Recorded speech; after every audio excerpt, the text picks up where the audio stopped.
اب اگلے عشرہ میں شب قدر آ رہی ہے جو 21, 23, 25, 27, 29 میں سے ایک رات ہوتی. ہمارے پاکستان میں صرف 27 کو لوگ جاگ رہے ہوتے ہیں.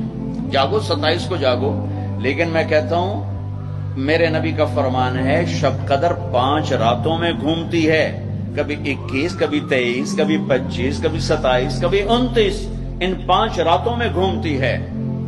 تو آپ 5 راتیں جاگ لو، آپ کو شب قدر مل گئی.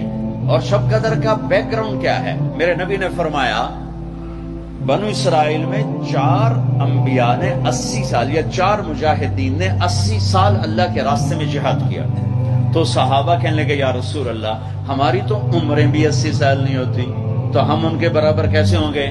تو ابھی ان کا یہ سوال باقی ہے اور مجلس باقی ہے کہ جبریل آ گئے کہ یا رسول اللہ بشارت دیں اپنی امت کو کہ اللہ کہہ رہے ہیں اِنَّا أَنزَلْنَاهُ فِي لَيْلَةِ الْقَدْرِ وَمَا أَدْرَاكَ مَا لَيْلَةُ الْقَدْرِ لَيْلَةُ الْقَدْرِ خَيْرٌ مِّنْ أَلْفِ الشَّهْرِ. چلیں ہم آپ کو ایک رات دیتے ہیں، آپ کی امت کے مرد عورت جاگ لیں، 80 سال سے زیادہ اجر لکھ دیا جائے گا.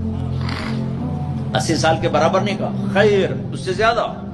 تو آپ سب یہ جتنے میری بات سن رہے ہو میڈیا کے ذریعے سے جا رہی یہ 5 راتیں ضرور جاگ لیں. چھوٹی چھوٹی راتیں ہیں، تراویح سے فارغ ہوں تو 3-4 گھنٹے کی رات باقی رہ جاتی ہے. کچھ نفل پڑھ لو، کچھ قرآن پڑھ لو، کچھ دعا مانگ لو، کچھ ذکر کر لو.